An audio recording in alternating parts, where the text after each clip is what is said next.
Hi welcome to ಮಹಿಮಾಸ್ಟರ್ YouTube channel.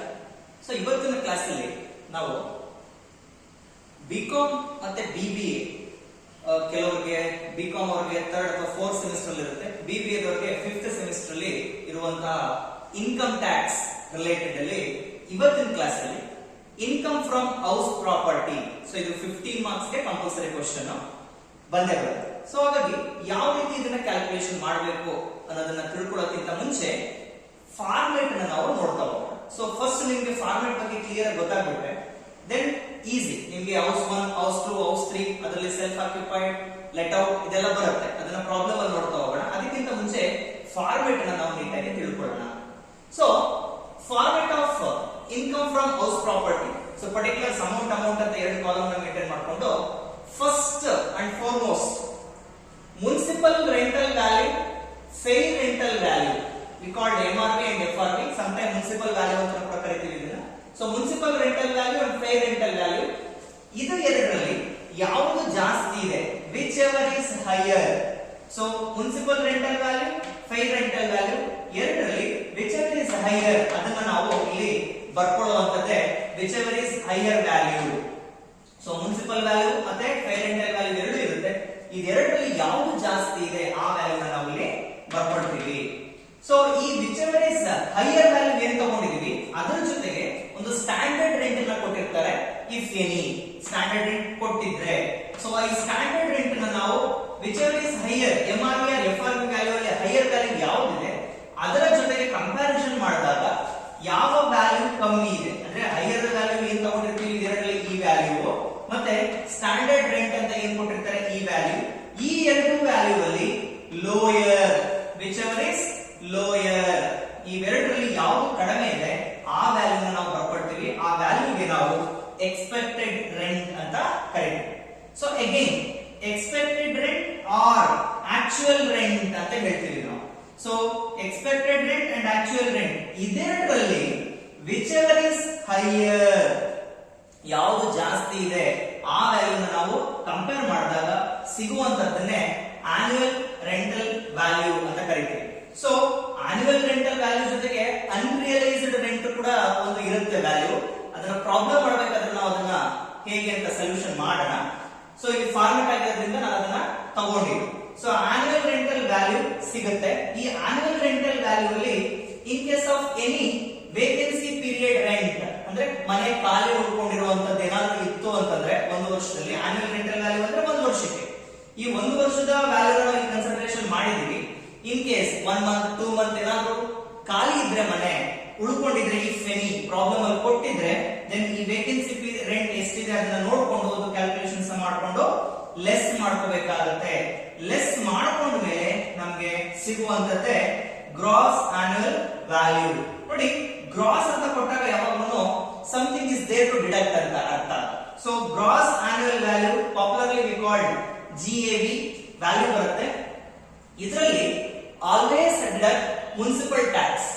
Municipal tax ಅಂತ ಬಂದ ತಕ್ಷಣ municipal tax paid by owner and paid by tenant ಅಂತ ಇರುತ್ತೆ. ಟೆನೆಂಟ್ ಅಂತಂದ್ರೆ ಯಾರು ಬಾಡಿಗೆ ಇರ್ತಾರೆ ಅವ್ರನ್ನ ನಾವು ಟೆನೆಂಟ್ ಅಂತ ಕರಿತೀವಿ. Municipal tax paid by owner, owner pay ಮಾಡಿರುವಂತಹ ಟ್ಯಾಕ್ಸ್ ನ ಮಾತ್ರ ನಾವು ಕನ್ಸಿಡರೇಷನ್ ಮಾಡಬೇಕು. Municipal tax paid by tenant ನಾವು ಕನ್ಸಿಡರೇಷನ್ ಮಾಡೋ ಹಾಗಿಲ್ಲ. ಪ್ರಾಬ್ಲಮ್ ಅಲ್ಲಿ ಕೊಟ್ಟಿದ್ರು ಕೂಡ ನೀವು ಅದನ್ನ ತಗೊಳ್ಬಾರ್ದು. ಸೊ ನೀವೇನ್ ಕನ್ಸಿಡರೇಷನ್ ಮಾಡಬೇಕು, municipal tax paid by owner, owner only. So ಅದನ್ನ ನೀವು ಗ್ರಾಸ್ ಆನ್ಯುವಲ್ ವ್ಯಾಲ್ಯೂ ನಲ್ಲಿ ಡಿಡಕ್ಟ್ ಮಾಡಿದ್ರೆ ದೆನ್ ನಿಮಗೆ ಸಿಗುವಂತದ್ದೇ net annual value. So net annual value ಸಿಕ್ಕಿದ ಮೇಲೆ ನಾವು next so net annual value once you get net annual value, so net annual value ಸಿಕ್ಕದ ಮೇಲೆ then income tax act of 1961 deduction under section 24 ಅಂತ ಒಂದು ಇದೆ. So house property ನಲ್ಲಿ ಈ ಒಂದು ಡಿಡಕ್ಷನ್ ಅಂಡರ್ ಸೆಕ್ಷನ್ 24 ನ ಡಿಡಕ್ಟ್ ಮಾಡಬೇಕು. ಈ ಒಂದು ಡಿಡಕ್ಷನ್ಸ್ ನ ಕೊಡಬೇಕು. ಈ ಡಿಡಕ್ಷನ್ಸ್ ಅಲ್ಲಿ ಎರಡು ರೀತಿಯಾದಂತಹ ಡಿಡಕ್ಷನ್ಸ್ ಇದೆ. ಸೊ ಒಂದು standard deduction at 30% on NAV. NAV ಅಂದ್ರೆ ನೆಟ್ ಆನ್ಯುವಲ್ ವ್ಯಾಲ್ಯೂ ಅಂತ ನಾವು ಹೇಳ್ತೀವಿ. ಸೊ ಈ ನೆಟ್ ಆನ್ಯುವಲ್ ವ್ಯಾಲ್ಯೂ ಏನ್ ಬಂದಿರುತ್ತೆ ಇಲ್ಲಿ ಈ ಅಮೌಂಟ್ ಮೇಲೆ 30% ಕ್ಯಾಲ್ಕುಲೇಟ್ ಮಾಡಬೇಕು. ಎಕ್ಸಾಂಪಲ್ ಒಂದು 30,000 ಬಂದಿದೆ ಅಂತ ಅನ್ಕೊಳ್ಳೋಣ. NAV 30,000 ಇಂಟು 30% ಮಾಡಬೇಕು. ಅರ್ಥ ಆಯ್ತಲ್ವಾ? ಸೊ ಏನ್ 30% ಏನ್ ಬರುತ್ತೆ NAV ಮೇಲೆ ಆ ವ್ಯಾಲ್ಯೂ ನಾವಿಲ್ಲಿ ಇನ್ನರ್ ಕಾಲಮ್ ಅಲ್ಲಿ ಬರ್ಕೊಳ್ಳಿ. ಇದಾದ್ಮೇಲೆ interest on capital borrowed or interest on borrowed capital. So ಈ ಕ್ಯಾಪಿಟಲ್ ನಾವು ಬಾರೋ ಮಾಡಿರ್ತೀವಿ. ಆ ಬಾರೋ ಮಾಡಿರುವಂತದ್ದು only the purpose of construction of building ಆಗಿರ್ಬೇಕು, ಪರ್ಚೇಸ್ ಆಫ್ ಹೌಸ್ ಆಗಿರ್ಬೇಕು, ಅಥವಾ ಅದನ್ನ ಇನೋವೇಷನ್ ಮಾಡಿಸೋದಾಗಿರ್ಬೋದು, ಇರುವಂತ ಬಿಲ್ಡಿಂಗ್ ನ ರಿನೋವೇಷನ್ ಅಥವಾ ರೀ ಇನೋವೇಟ್ ಮಾಡಿಸುವಂತದ್ದಾಗಿರ್ಬೋದು. ಇದು ಯಾವುದಾದ್ರೂ ಪರ್ಪಸ್ ಗೆ ನಾವು ಕ್ಯಾಪಿಟಲ್ ನ ತಗೋ ಬಂದಿದ್ರೆ ಆ ಕ್ಯಾಪಿಟಲ್ ಗೆ ಏನ್ ಇಂಟ್ರೆಸ್ಟ್ ಇರುತ್ತೆ ಆ ಇಂಟ್ರೆಸ್ಟ್ ನ ನಾವು ಒಂದು ಬೇಸಿಕ್ ಒಂದು ಕ್ಯಾಲ್ಕುಲೇಷನ್ಸ್ ಇದೆ. ಆ ಕ್ಯಾಲ್ಕುಲೇಷನ್ಸ್ ನ ಬೇಸಿಸ್ ಮೇಲೆ ನಾವು ಇಂಟ್ರೆಸ್ಟ್ ಆನ್ ಕ್ಯಾಪಿಟಲ್ ಬಾರೋಡ್ ನ ತಗೊಂಡು ಇಲ್ಲಿ ಕ್ಯಾಲ್ಕುಲೇಷನ್ ಮಾಡಿ ಇಟ್ಕೊಂಡು ಈ ಎರಡು ಅಮೌಂಟ್ ನ ಟೋಟಲ್ ಮಾಡಿ ನೆಟ್ ಆನ್ಯುವಲ್ ವ್ಯಾಲ್ಯೂ ಅಂತ ಏನ್ ಹೇಳ್ತೀವಿ ನಾವು NAV, ಈ NAV ಇಂದ ಡಿಡಕ್ಟ್ ಮಾಡಿದಾಗ ನಮಗೆ ಸಿಗುವಂತದ್ದೇ income from house property. So ಈ ಹೌಸ್ ಪ್ರಾಪರ್ಟಿ ಇಂದ ನಮಗೆ ಎಷ್ಟು ಇನ್ಕಮ್ ಬಂದಿದೆ ಅನ್ನುವಂಥದ್ದು ಸಿಗ್ತಾವು. ಸೊ ಇದು ಮೇಜರ್ ಫಾರ್ಮೆಟ್. ನೀವು house number 1, house number 2, house number 3 except self occupied ಅಂತಂದ್ರೆ ಓನರ್ ತಾವು ವಾಸ ಮಾಡ್ಲಿಕ್ಕೆ ಉಳ್ಕೊಳ್ಳೋದಕ್ಕೆ ಇರುವಂತಹ ಮನೆ, ಆ ಮನೆಗೆ ಯಾವುದೇ ರೀತಿಯಾದಂತಹ ಕ್ಯಾಲ್ಕುಲೇಷನ್ಸ್ ಬರೋದಿಲ್ಲ. ಇನ್ ಕೇಸ್ ಆಫ್ ಏನಾದ್ರು ಇಂಟ್ರೆಸ್ಟ್ ಇತ್ತು ಅಂದ್ರೆ ನಾವು ಡಿಡಕ್ಟ್ ಮಾಡ್ಕೋತೀವಿ, ಅದು ಪ್ರಾಬ್ಲಮ್ ಅಲ್ಲಿ ನೋಡ್ತಾ ಹೋಗೋಣ. ಸೊ ಯಾವುದೇ ಇರಲಿ, ರೆಂಟ್ ಔಟ್ ಅಥವಾ ಲೆಟ್ ಔಟ್ ಪ್ರಾಪರ್ಟೀಸ್ ಯಾವುದೇ ಇರಲಿ, ಆ ಲೆಟ್ ಔಟ್ ಪ್ರಾಪರ್ಟೀಸ್ ಗೆ ಕ್ಯಾಲ್ಕುಲೇಷನ್ಸ್ ನಾವು ಈ ರೀತಿ ಕ್ಯಾಲ್ಕುಲೇಷನ್ಸ್ ಮಾಡಬೇಕಾಗುತ್ತೆ. ಈ ಫಾರ್ಮೆಟ್ ಅನ್ನ ಕ್ಲಿಯರ್ ಆಗಿ ನೀವು ಬರೆದು ಪ್ರಾಕ್ಟೀಸ್ ಮಾಡಿದ್ರೆ ದೆನ್ ಪ್ರಾಬ್ಲಮ್ ಈಸಿ. 60 to 70% ಈ ಫಾರ್ಮೆಟ್ ನ ಕಲಿತ್ರೆ ಪ್ರಾಬ್ಲಮ್ ಸಾಲ್ವ್ ಆದಂಗೆ. So income from house property ಒಂದು ಕ್ವಶನ್ಸ್ ನ ಸಾಲ್ವ್ ಮಾಡೋಣ. ಇದು ಕ್ವಶನ್ ಬ್ಯಾಂಕ್ 2019 ಅಲ್ಲಿ ಬಂದಿರುವಂತಹ ಒಂದು question. Mister Nair is the owner of 4 house properties.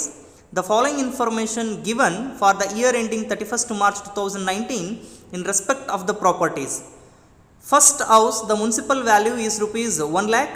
He has used this house for his own residence. Andre idu SOP agutte. He had paid rupees 5,000 for municipal tax and rupees 20,000 interest on loan for the repairs of the house. The second house of the municipal value rupees 1,20,000 and whose fair rent was rupees 1,50,000 was let out at a rent of rupees 12,000 per month. He had municipal taxes rupees 10,000 and the interest payable on loan taken for renovating the house amounted to rupees 20,000 for the previous year. So first house ಇಲ್ಲಿ ಗೊತ್ತಿದೆ ನಿಮಗೆ SOP ಆಗಿದೆ and second house ಬಂದು LOP ಆಗ್ತಾ ಇದೆ.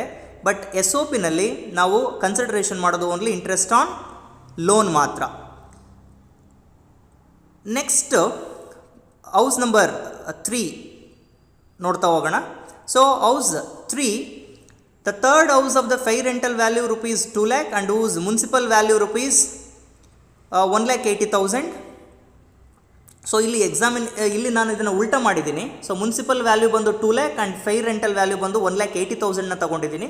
So ನೀವು ಅದೇ ರೀತಿ ಕನ್ಸಿಡರೇಷನ್ನ ಮಾಡ್ಕೊಳ್ಳಿ ಇಲ್ಲಿ.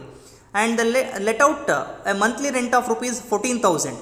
ಇದಾದಮೇಲೆ the following expenses are claimed by mister Nair in respect of this house: fire insurance premium, ground rent, municipal tax paid by the tenant. ಇದು ಯಾವುದನ್ನು ಕನ್ಸಿಡರೇಷನ್ ಮಾಡ್ಕೋಬಾರ್ದು. And go to the point number 4, the fourth house. The municipal value of rupees 2 lakh was let out the rent of rupees 20,000 per month and had municipal taxes of rupees 20,000. The house remained vacant 3 months. Unrealized rent rupees 20,000 in the previous year. In respect of this house which satisfy the conditions, compute his income from house property for the assessment year 2020-21 ಕ್ಯಾಲ್ಕುಲೇಷನ್ನ ಮಾಡ್ತಾ ಹೋಗೋಣ. So calculation ಮಾಡೋಕ್ಕಿಂತ ಮುಂಚೆ third ಹೌಸಲ್ಲಿ ನಾನು ಹೇಳಿದ್ದೀನಿ municipal value ನಾನು 2 lakh ತೊಗೊಂಡಿದ್ದೀನಿ, fire rental value ನಾನು 1,80,000 ತೊಗೊಂಡಿದ್ದೀನಿ. ಸೊ ನೀವು ಅದನ್ನೇ ಕನ್ಸಿಡರೇಷನ್ ಮಾಡ್ಕೊಳ್ಳಿ, ಅದನ್ನು ನಾನು ಗಮನಿಸಲಿಲ್ಲ, ಹಂಗಾಗಿದೆ. ಸೊ ಥರ್ಡ್ ಹೌಸು ಕೂಡ LOP ಆಗುತ್ತೆ, ಫೋರ್ತ್ ಹೌಸು ಕೂಡ LOP ಆಗ್ತಾ ಇದೆ. ಸೊ ಥರ್ಡ್ ಹೌಸಲ್ಲಿ ನಿಮಗೆ ಮುನ್ಸಿಪಲ್ ವ್ಯಾಲ್ಯೂ ಮತ್ತು ಫೈರ್ ರೆಂಟಲ್ ವ್ಯಾಲ್ಯೂ ಕೊಟ್ಟಿದ್ದಾನೆ. ಎಕ್ಸ್ಪೆನ್ಸಸ್ ಇದು ಯಾವುದನ್ನು ಕನ್ಸಿಡರ್ ಮಾಡಬಾರ್ದು ಅಂತ ಹೇಳಿದ್ದೀನಿ. 4000 ನಿಮಗೆ ಓನ್ಲಿ ಮುನ್ಸಿಪಲ್ ವ್ಯಾಲ್ಯೂ ಕೊಟ್ಟಿದ್ದಾನೆ, there is no fair rental value. ಮತ್ತು ಸ್ಟ್ಯಾಂಡರ್ಡ್ ರೆಂಟ್ ಯಾವುದು ಕೊಟ್ಟಿಲ್ಲ, ಯಾವುದ್ರಲ್ಲೂ ಕೊಟ್ಟಿಲ್ಲ ಹೌಸ್ ನಂಬರ್ 2, 3, 4ಅಲ್ಲಿ. ಸೊ ಹಾಗಾಗಿ ನೀವು ನೋಡ್ಕೊಂಡು ಕ್ಯಾಲ್ಕುಲೇಷನ್ ಮಾಡಿರೋದನ್ನು ನೀವು ಕರೆಕ್ಟಾಗಿ ಅಬ್ಸರ್ವ್ ಮಾಡಿ ಗಮನಿಸಿ, ದೆನ್ ನಿಮಗೆ ಆನ್ಸರ್ ಈಸಿಯಾಗಿ ಗೊತ್ತಾಗ್ತಾ ಹೋಗುತ್ತೆ. ಸೊ ಇವಾಗ ನಾವು ಈ ಒಂದು ಪ್ರಾಬ್ಲಮ್ಗೆ ಕ್ಯಾಲ್ಕುಲೇಷನ್ಸನ್ನು ನೋಡ್ತಾ ಹೋಗೋಣ, ಹೇಗೆ ಕ್ಯಾಲ್ಕುಲೇಷನ್ ಮಾಡಬೇಕು ಅನ್ನೋದನ್ನು. ಸೊ ಸ್ಟೆಪ್ ಬೈ ಸ್ಟೆಪ್ ನಾನು ಒಂದೇ ಫಾರ್ಮೆಟಲ್ಲಿ 4 ಹೌಸಸ್ನು ಕೂಡ ಕ್ಯಾಲ್ಕುಲೇಷನ್ಸನ್ನು ನಿಮಗೆ ಮಾಡಿ ತೋರಿಸ್ತೀನಿ. ಸೊ ಅದು ಹೇಗೆ ಅಂತ ನೋಡ್ತಾ ಹೋಗೋಣ ಬನ್ನಿ. ಸೊ ಮಿಸ್ಟರ್ ನಾಯರ್ ಕ್ವಶನ್ ಅಲ್ಲಿ ನೋಡಿದಾಗೆ 4 ಹೌಸಸ್ ಇದೆ. So calculation of income from house property, ಇಲ್ಲಿ 4 ಹೌಸಸ್ ನ ಮಿಸ್ಟರ್ ನಾಯರ್ ಇದಾವೆ. ಅದರಲ್ಲಿ house 1, house 2, house 3 and house 4. So house 1 ಬಂದು SOP, that is self occupied. Self occupied is nothing but owner ತಾನೇ ಇರೋದಕ್ಕೆ ಅಥವಾ ತಾನೇ ಬಳಸ್ತಾ ಇರುವಂತದಕ್ಕೆ ಸೆಲ್ಫ್ ಯುಟಿಲೈಸೇಷನ್ ಮಾಡ್ತಾ ಇರೋದಕ್ಕೆ ನಾವು SOP ಅಂತ ತಗೊಳ್ತೀವಿ. ಇನ್ನು 3 ಹೌಸ್ ಗಳನ್ನ ರೆಂಟ್ ಕೊಟ್ಟಿದ್ದಾರೆ. So that is let out property. LOP is nothing but let out property. SOP is nothing but self occupied property.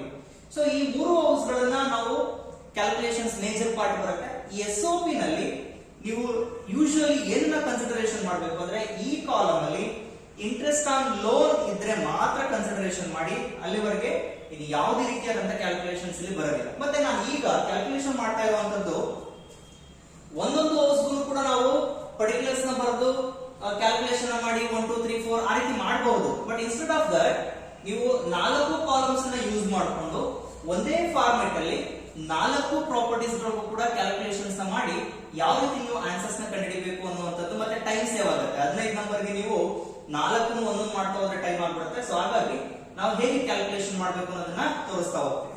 ನೋಡಿ, ಆಸ್ ಯೂಶುವಲ್ ನಿಮಗೆ ಫಾರ್ಮೆಟ್ ಗೊತ್ತಿದೆ. ಸೊ ಫಾರ್ಮೆಟ್ ಅಲ್ಲಿ ಫಸ್ಟ್ ಇರುವಂತದ್ದು municipal rental value, that is MRV, R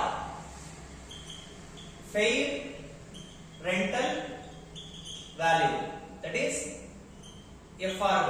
so ನಾನು ನಿಮ್ಗೆ ಹೇಳಿದ್ದೀನಿ, ಇದರಲ್ಲಿ which ever is higher ನಾವು ತಗೋಬೇಕಾಗುತ್ತೆ. ಸೊ SOP ಗೆ ಇದು ಯಾವುದು ಬರೋದಿಲ್ಲ. ಸೊ ಹೌಸ್ ನಂಬರ್ 2 ನಲ್ಲಿ 1,20,000 ಇದೆ.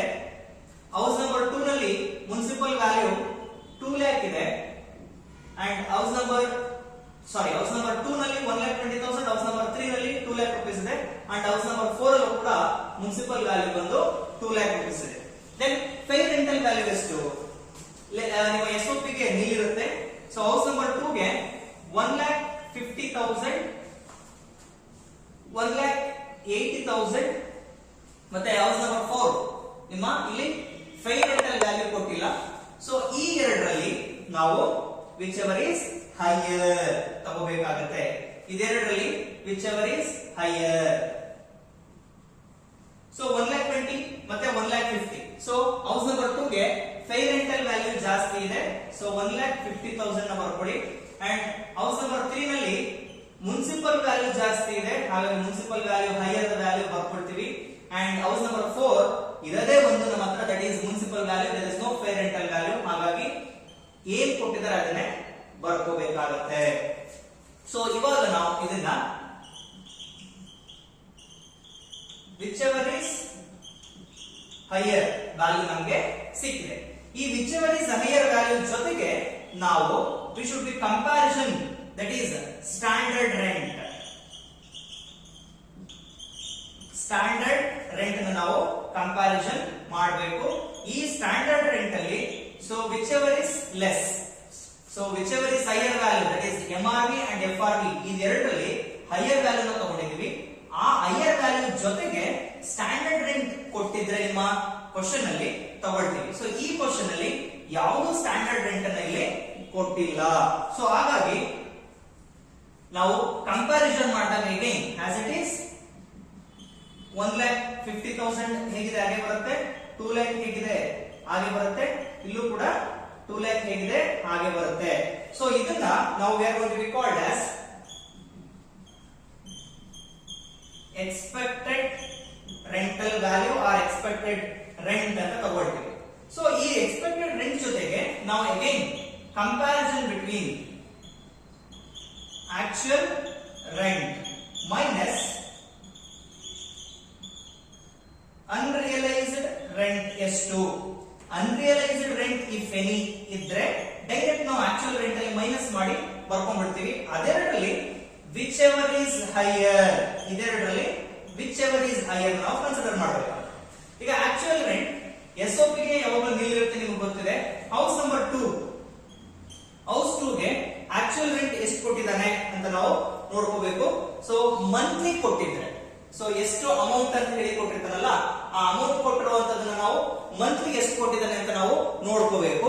ಸೊ ಹೌಸ್ ನಂಬರ್ 2 ನಿಮ್ಗೆ 12,000 rupees per month ಇದೆ. ಸೊ ಹೌಸ್ ನಂಬರ್ 2 ಗೆ 12,000 ಮಲ್ಟಿಪ್ಲೈಡ್ ಬೈ 12 ಮಂತ್ಸ್ ನ ಮಾಡಬೇಕಾಗುತ್ತೆ.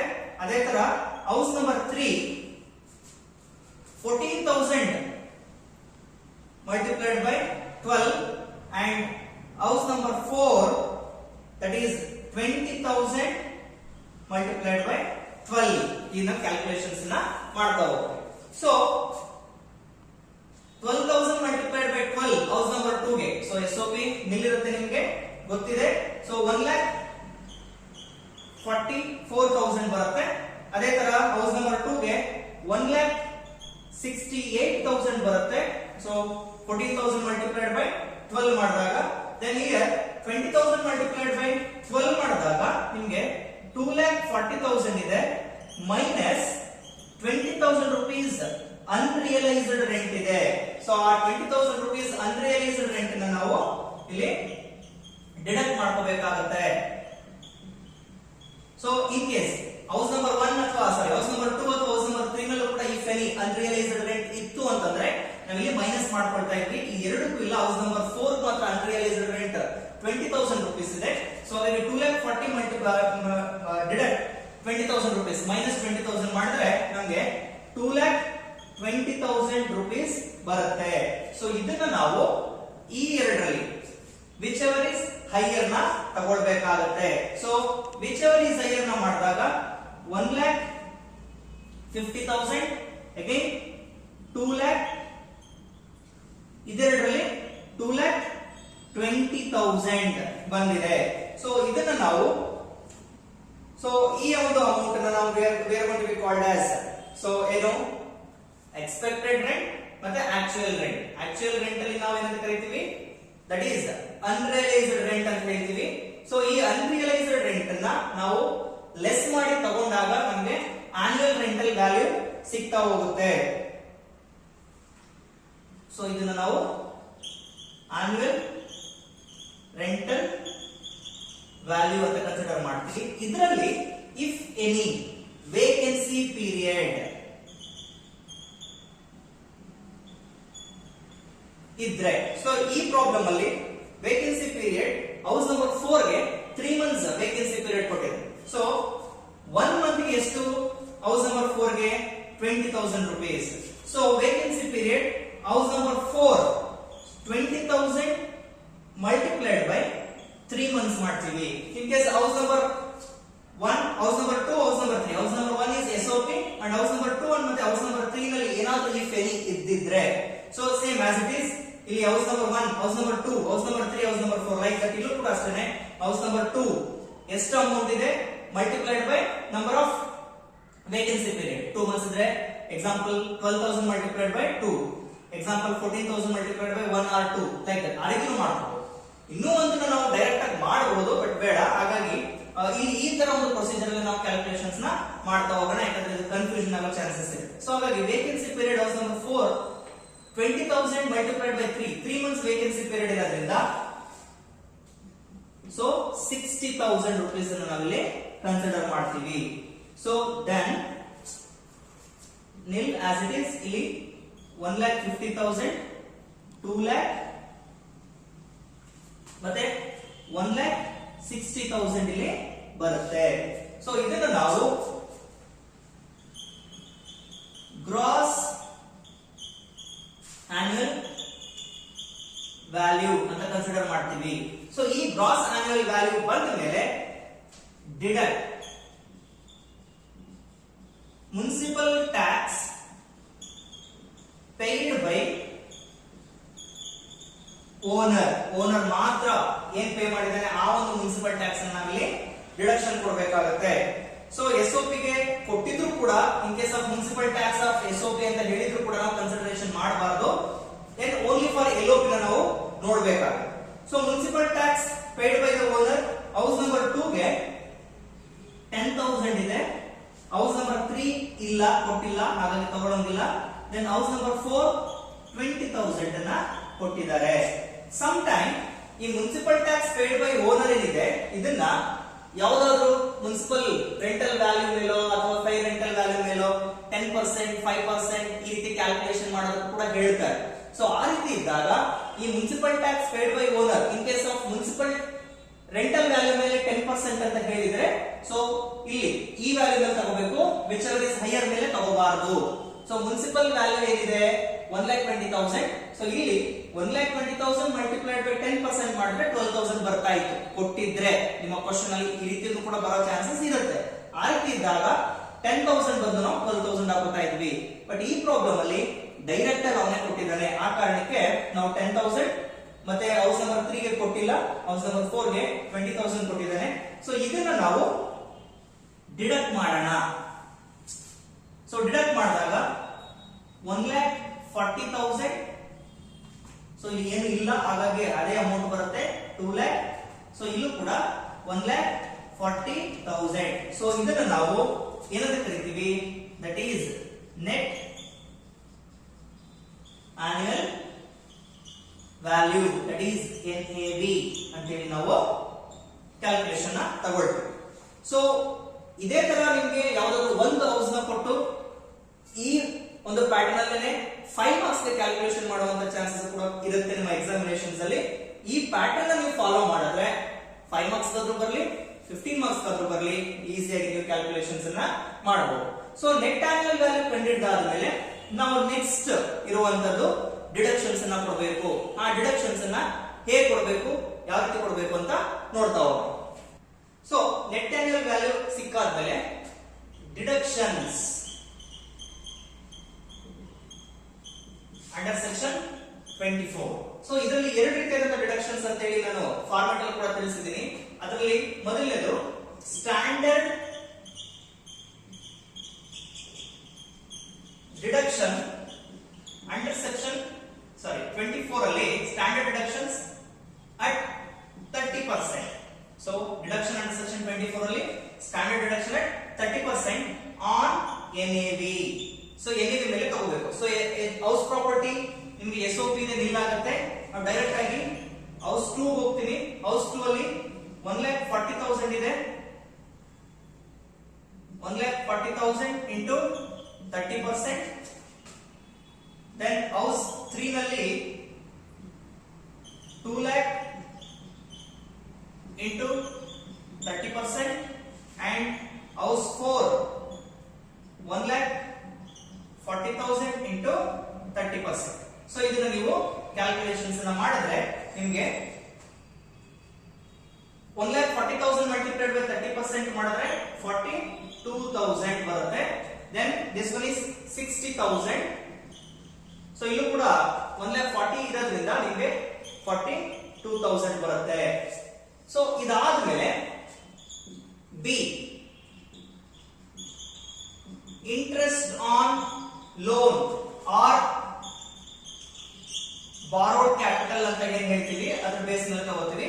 ಸೊ ನಾನು ನಿಮ್ಗೆ ಹೇಳಿದೀನಿ ಇಂಟ್ರೆಸ್ಟ್ ಆನ್ ಲೋನ್ ಅಥವಾ interest on borrowed capital only renovation, purchasing of house or it may be construction of house ಇದ್ರೆ ಮಾತ್ರ ಕನ್ಸಿಡರೇಷನ್ ಮಾಡಬೇಕು. ಸೊ ಇಲ್ಲಿ ಇಂಟ್ರೆಸ್ಟ್ ಆನ್ ಲೋನ್ ಅಂತ ಡೈರೆಕ್ಟ್ ಆಗಿ ಕೊಟ್ಟಿರೋದ್ರಿಂದ so interest on loan SOP ಗೂ ಕೂಡ ಕನ್ಸಿಡರೇಷನ್ ಆಗುತ್ತೆ. ಹಾಗಾಗಿ ಅದು ನಿಮ್ಮ ಗಮನದಲ್ಲಿರಬೇಕು. ಸೊ 20,000 rupees ಅವನೇ ಡೈರೆಕ್ಟ್ ಆಗಿ ಕೊಟ್ಟಿದ್ದಾನೆ, ಕ್ಯಾಲ್ಕುಲೇಷನ್ಸ್ ಏನಿಲ್ಲ. ಅಂಡ್ ಹೌಸ್ ನಂಬರ್ 2 ಅದಕ್ಕೂ ಕೂಡ ಕೊಟ್ಟಿದ್ದಾನೆ 20,000. ಸೊ ಇಲ್ಲಿ ಈ ಹೌಸ್ ಗಳಿಗೆ ಇಲ್ಲ. ಸೊ ಇಲ್ಲಿ ಯಾವುದೇ ವ್ಯಾಲ್ಯೂಸ್ ಇಲ್ಲದೆ ಇರೋದ್ರಿಂದ ಇದನ್ನ ನಾವು ಬ್ರಾಕೆಟ್ ಅಲ್ಲಿ ಅಂದ್ರೆ ನೆಗೆಟಿವ್ ಡೈರೆಕ್ಟ್ ಆಗಿ ಮೈನಸ್ ಅನ್ನು ತಗೊಳ್ತೀವಿ. ಸೊ ಇದಾದ್ಮೇಲೆ ದೆನ್ ನಾವು ಡಿಡಕ್ಷನ್ಸ್ ಮಾಡ್ಕೊಳ್ಳೋಣ. ಸೊ ನೆಟ್ ಆನ್ಯುವಲ್ ವ್ಯಾಲ್ಯೂ ಅಲ್ಲಿ ರೆಸ್ಪೆಕ್ಟಿವ್ ಕಾಲಮ್ಸ್ ಅಲ್ಲಿ ಇರುವಂತಹ ಅಮೌಂಟ್ ಗಳಿಂದ ಇವುಗಳನ್ನ ಮೈನಸ್ ಮಾಡ್ತಾ ಹೋಗೋಣ. ಸೊ ಬೇಕು ಅಂದ್ರೆ ಇದಕ್ಕೂ ನೀವು ಬ್ರಾಕೆಟ್ ಹಾಕೊಳ್ಳಿ, ನಥಿಂಗ್ ಬಟ್ ಡಿಡಕ್ಷನ್ ಅಂತ. ಸೊ ಈ ರೀತಿ ಬ್ರಾಕೆಟ್ ಹಾಕಿದ್ರೆ ಡಿಡಕ್ಷನ್. ಬಟ್ ನಾನು ಇಲ್ಲಿ ಡಿಡಕ್ಷನ್ ಅಂಡರ್ ಸೆಕ್ಷನ್ ಅಂತ ಹೇಳಿ ನಾನು ಇಲ್ಲಿ ಹಾಕಿರೋದ್ರಿಂದ ಬ್ರಾಕೆಟ್ ಹಾಕಿರೋದಿಲ್ಲ, ಬೇಕು ಅಂದ್ರೆ ನೀವು ಹಾಕೊಳ್ಳಿ. ಸೊ ಇಲ್ಲಿ ಏನ್ ಸಿಗುತ್ತೆ ನಮ್ಗೆ, ಇಲ್ಲಿ ಯಾವುದೇ ವ್ಯಾಲ್ಯೂಸ್ ಇಲ್ಲದೆ ಇರೋದ್ರಿಂದ ಸೊ ಮೈನಸ್ 20,000 ಸಿಗ್ತಾ ಇದೆ. ಸೊ 1,40,000 ಅಲ್ಲಿ 42,000 ಮತ್ತೆ 20,000, ಸೊ ಎರಡನ್ನು ನಾವು ಡಿಡಕ್ಟ್ ಮಾಡಿದಾಗ ನಮಗೆ 78,000 ಸಿಗ್ತಾ ಹೋಗುತ್ತೆ. ಸೊ 2 lakh ಅಲ್ಲಿ ಓನ್ಲಿ ಸ್ಟ್ಯಾಂಡರ್ಡ್ ಡಿಡಕ್ಷನ್ ಮಾತ್ರ ಇದೆ, ಅಂಡರ್ ಸೆಕ್ಷನ್ 30% 24 ಅಲ್ಲಿ 30% ಆನ್ ಎನಿ ಇರೋದೇ ಓನ್ಲಿ 60,000. ಸೊ ಡಿಡಕ್ಟ್ ಮಾಡಿದಾಗ 1,40,000 ಬರ್ತಿದೆ. ಅಗೈನ್ 1,40,000 ಅಲ್ಲಿ 42,000 ಡಿಡಕ್ಟ್ ಮಾಡಿದಾಗ 98,000 ಬರ್ತಾರೆ. ಸೊ ಇದನ್ನು ನಾವು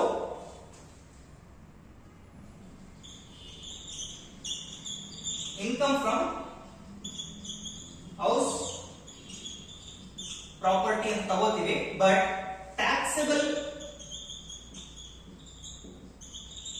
ಇನ್ಕಮ್ ಫ್ರಮ್ ಹೌಸ್ ಪ್ರಾಪರ್ಟಿ ಅಂತ ಬಂದಾಗ ಸೊ ಏನೆಲ್ಲ ಪ್ಲಸ್ ಇದೆ ಅದನ್ನ ಕೂಡಿ, ಏನೆಲ್ಲ ಮೈನಸ್ ಇದೆ ಅದನ್ನ ನೀವು ಲೆಸ್ ಮಾಡ್ಕೊಂಡ್ರೆ ಆಗುತ್ತೆ. So house 1 20,000 bracket, then house 2 78,000 and house 3 1,40,000 and house 4 98,000. So ಇದಿಷ್ಟನ್ನು ನೀವು ಕೂಡಿ ಈ 20,000 ಡಿಡಕ್ಟ್ ಮಾಡಿದಾಗ ನಿಮಗೆ 2,96,000 ಬರುತ್ತೆ. So taxable income from house property is 2,96,000. So ಈ ರೀತಿ ನೀವು ಕ್ಯಾಲ್ಕುಲೇಷನ್ಸ್ ಅನ್ನ ಮಾಡಿದಾಗ ನಿಮಗೆ ಈ ಒಂದು ಪ್ರಾಬ್ಲಮ್ 15 ಮಾರ್ಕ್ಸ್ ಈ ರೀತಿ ಇರುತ್ತೆ. In case of any unrealised rent, ನಿಮ್ಗೆ ಒಂದು ಅಡ್ಜಸ್ಟ್ಮೆಂಟ್ ಕೊಟ್ಟಿರ್ತಾರೆ, ಆ ಅಡ್ಜಸ್ಟ್ಮೆಂಟ್ ಅಲ್ಲಿ ಅನ್ರಿಯಲೈಸ್ಡ್ ರೆಂಟ್ ರೆಕವರ್ಡ್ ಅರ್ಲಿಯರ್ ಅಂತ ಹೇಳಿರ್ತಾನೆ. ಆ ರೀತಿ ಇತ್ತು ಅಂತಂದ್ರೆ ಯಾವ ಹೌಸ್ಗೆ ಹೇಳಿರ್ತಾನೆ ಆ ಹೌಸ್ಗೆ ನೀವು ಇಲ್ಲಿ ಎಲ್ಲವನ್ನು ಡಿಡಕ್ಟ್ ಮಾಡಿದ್ಮೇಲೆ ಇನ್ಕಮ್ ಫ್ರಮ್ ಹೌಸ್ ಪ್ರಾಪರ್ಟಿ ಅಂತ ಏನ್ ಬರೀತೀರಾ, ಇಲ್ಲಿ ಆದ್ಮೇಲೆ ಅದನ್ನ ಆಡ್ ಮಾಡ್ಕೊಳ್ಳಿ. ಸೊ ಅದನ್ನ ನೋಡ್ಕೊಂಡು ಆಡ್ ಮಾಡ್ಕೊಳ್ಳಿ. ಆ ರೀತಿಯಾದಂತ ಒಂದು ಪ್ರಾಬ್ಲಮ್ ನ ನಾನು ನಿಮಗೆ ನೆಕ್ಸ್ಟ್ ವಿಡಿಯೋದಲ್ಲಿ ತಿಳಿಸ್ಕೊಡ್ತಾ ಹೋಗ್ತೀನಿ. ಸೊ ಈ ಒಂದು ಪ್ರಾಬ್ಲಮ್ ಮತ್ತೆ ಫಾರ್ಮೆಟ್ ನಿಮ್ಗೆಲ್ಲ ಇಷ್ಟ ಆಗಿದ್ರೆ ಸೊ ಮನಿ ಮಾಸ್ಟರ್ ಯೂಟ್ಯೂಬ್ ಚಾನೆಲ್ ನ ಸಬ್ಸ್ಕ್ರೈಬ್ ಮಾಡಿ, ಶೇರ್ ಮಾಡಿ ಹಾಗೂ ಲೈಕ್ ಬಟನ್